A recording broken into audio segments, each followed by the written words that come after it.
Let's say things with Russia turn into the worst-case scenario. A deranged, desperate Vladimir Putin sees his regime about to collapse. In a last-ditch effort to take as many enemies with him as possible, he orders a massive launch of Russia's nuclear arsenal, targeting the West. As the silos open, hundreds or thousands of intercontinental ballistic missiles, armed with nuclear warheads, streak away at speeds of 15,000 miles per hour. But where are they headed? Thankfully, this hypothetical remains very, very unlikely. Unfortunately, it's also not entirely impossible.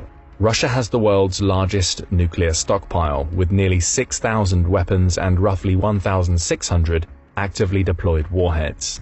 The question of where these might strike if fired is one that experts and policymakers have worried about since the days of the Cold War. Now, with nuclear threats once rising again, it's worth looking at how such a doomsday scenario might play out. In this video, we'll take a look at the places Russia might target with a nuclear barrage, starting in the United States. Some of the first US targets for a Russian nuclear strike are the major centers of power you would expect. The Pentagon is among the most important of these, as it acts as the headquarters for the US Department of Defense. If Russia were able to damage or destroy the Pentagon, it would be an enormous blow to the command structure of the US military. It would likely not cripple the US armed forces, but would cause a major disruption and make it far more difficult for the US to organize a response. Because of the size of the nuclear blast and its fallout, a strike on the Pentagon would also likely destroy much of Washington, D.C. Some 713,000 people live in D.C., while more than 6.3 million live in the greater D.C. area. Estimates for a nuclear strike on the Pentagon indicate that close to 500,000 people could be killed instantly, with many more falling sick from radioactive fallout afterwards. The initial blast would vaporize the Pentagon itself, and anything else within a half-mile radius. Damage from the strike would radiate outwards some 4 miles from the epicenter, including the area containing the US Capitol building, White House, and Supreme Court. While the nuclear fireball and the enormous shockwave following it would be deadly on their own, it is the potential for widespread radiation which would create the biggest hazard. Radiation anywhere near the blast would be intense enough to cause third-degree burns, while also causing many harmful mutations in victims' DNA, leading to cellular degeneration and cancer. Even if people in the larger blast radius managed to survive the explosion, there's a good chance they would die from the huge amount of radiation exposure. The White House is roughly 2.17 miles from the Pentagon, putting it well within the damage zone of a nuclear blast. If the president were there, they would likely be killed by the force of the shockwave, even if the White House and Capitol were not targeted independently. Thousands of US officials and workers would certainly be killed, sending the government into crisis mode. The president would declare a state of emergency and likely invoke martial law. If the president were killed, the next in the line of succession would be the vice president, Speaker of the House of Representatives, President pro tempore of the Senate, Secretary of State, and so on, until someone alive could be reached. Besides the institutions around Washington, D.C., the second major goal of a Russian nuclear attack would be to strike as many US missile silos as possible, in order to minimize a retaliatory strike. There is almost no chance this would be totally effective, as the US has nearly as many nuclear weapons as Russia, in addition to advanced early warning systems, nuclear submarines hidden around the world, and powerful air defense systems. But Russia would certainly try to take out as many silos as possible, especially those bases with Minuteman III ICBMs, which would mean targeting some very remote parts of the US. One of these is Malmstrom Air Force Base, located deep in the state of Montana. There are around 3,400 military personnel and 1,000 civilians working at Malmstrom, many responsible for the 150 Minuteman III nuclear missiles housed at the base. If a Russian nuclear weapon were able to strike Malmstrom, it would likely kill everyone at the base, plus nearly 15,000 people in the nearby towns of Black Eagle and Great Falls. The number of injured would be nearly double, even though the area is very sparsely populated. But high casualties would not be the goal of a strike on Malmstrom, as Russia would only be trying to cripple the ability of ICBMs to be fired from the base. The effects of a nuclear strike on the local environment would be devastating. Water flowing through the Mississippi River near the impact site would instantly vaporize, while the flow from upstream would eventually pass through the irradiated area around Malmstrom. The river would carry radioactive particles downstream, potentially all the way down its length. It would take months or years for any water drawn from nearby sources to be drinkable. In the meantime, large amounts of animals could die of radiation poisoning. even those hundreds of miles away. The ecological effect of such a shock would be felt across the country, and Malmstrom is far from the only target in a potential nuclear attack by Russia. Another key base likely to be targeted by Russia is Minot Air Force Base in North Dakota. The base contains roughly another 150 Minuteman III missiles and a staff of 3,200 military personnel and 420 civilians. However, the town of Minot is also more populous, with nearly 50,000 people. There would likely be over 23,000 immediate casualties, with another 20,000 suffering from injuries and radiation sickness. Like Malmstrom, any strike on Minot AFB would also cause huge environmental damage, with radioactive fallout contaminating groundwater, soil, and air. The final ICBM silo which Russia would likely attempt to first strike on would be Francis E. Warren Air Force Base in Wyoming. The ICBMs there would be a harder target since they are actually spread around in silos between Nebraska, Wyoming, and Colorado. The base has roughly similar numbers of staff and missiles to Malmstrom and Minot, and casualties from a strike would exceed 25,000. Cheyenne, Wyoming would also be devastated, and anyone present would receive a high dose of radiation. In addition to the major silos, a Russian nuclear attack would also target command and control centers across the country. Many of these are similarly hidden in rural locations around the US, often in plain sight. One major target would be the North American Aerospace Defense Command, or NORAD headquarters at Peterson Air Base in Colorado. NORAD is a joint organization made up of US and Canadian service members and civilians, responsible for aerospace protection of North America.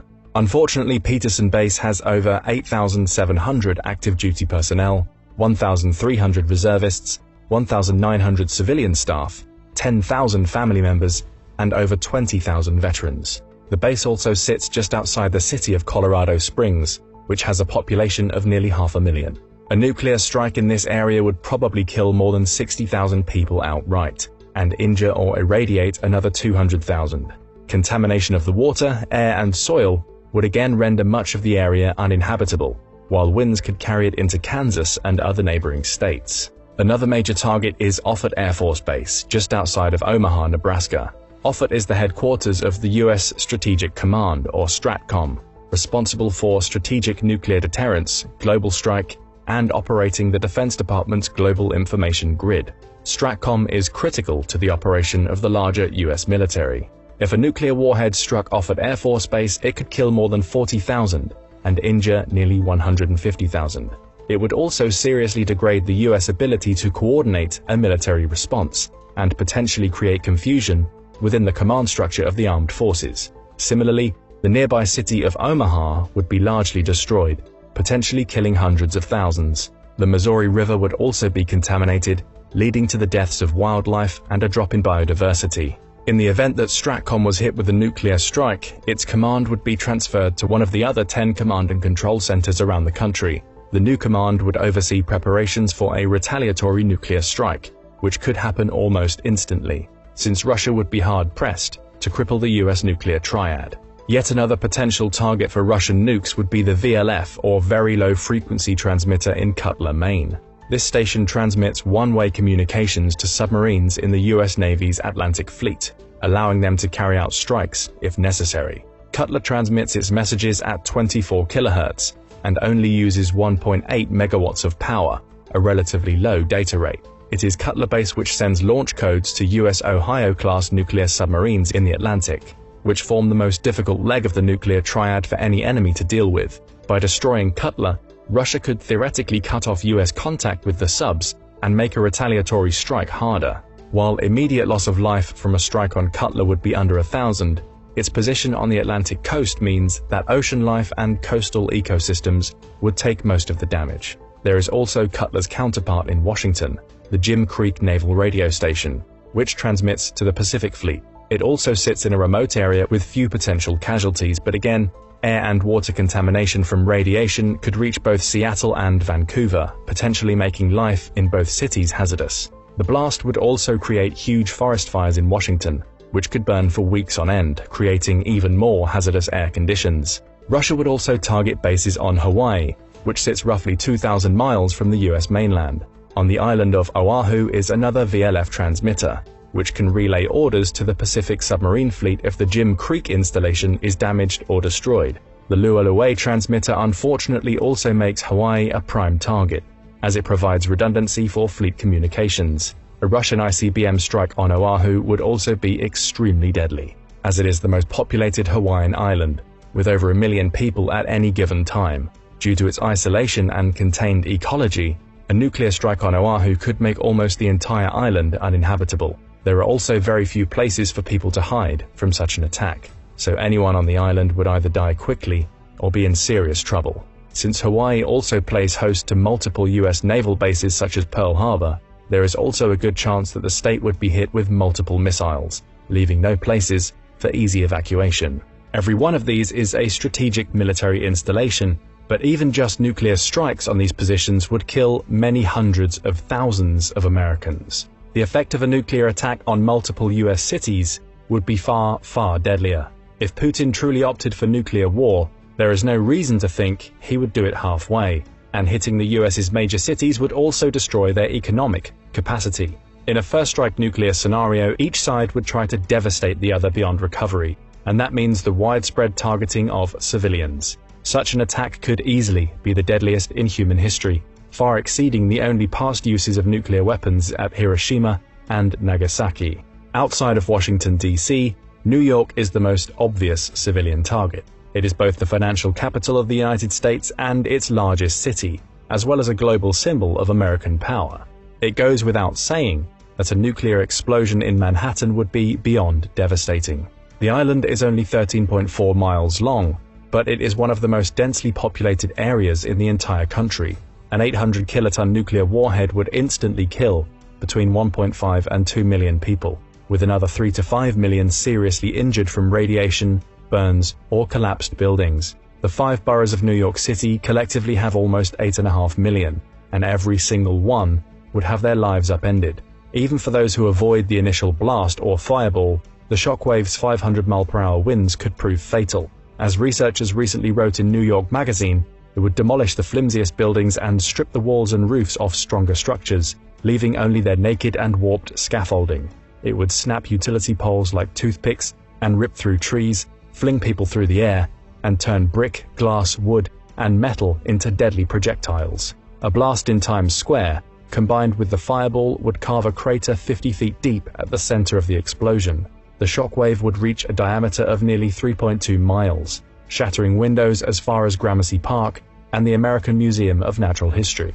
The city's medical infrastructure would strain or collapse under the burden, especially with many major hospitals destroyed. Similarly, evacuation from Manhattan and other boroughs would be extremely difficult due to the destroyed buildings, collapsed tunnels and bridges, and press of people trying to escape.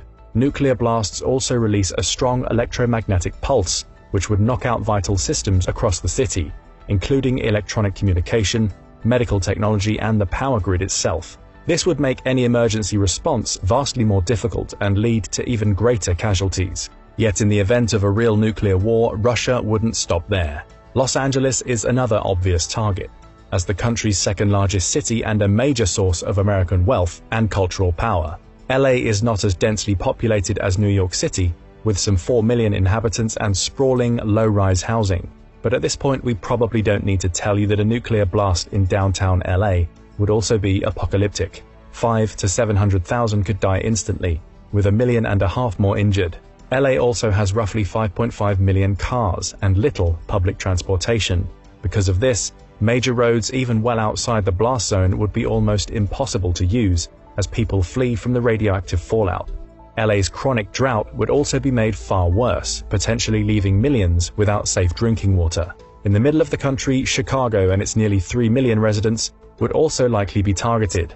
A nuclear blast here could kill 500,000 to 600,000 instantly, and badly injure over 1 million, while a large portion of the blast would explode into Lake Michigan, with winds spreading the fallout north, south, and east. The heavy populated Great Lakes region would be at risk, and probably need to be evacuated as well. To have any chance in a nuclear war, Putin would need to go all out before the West could overwhelm Russia's limited defenses. Because of the effect of wind, even a small percentage of the nuclear weapons in Russia's arsenal could spread fallout across much of the United States, and make many areas completely uninhabitable. Being far away from the actual impact sites still might not be a guarantee of safety, especially in more densely populated parts of the country. Since 80% of Americans live east of the Mississippi River, any nuclear strike on the eastern seaboard would be especially deadly. Overall, estimates suggest that the total number killed, injured, or exposed to radiation in a full Russian nuclear attack could exceed 256 million.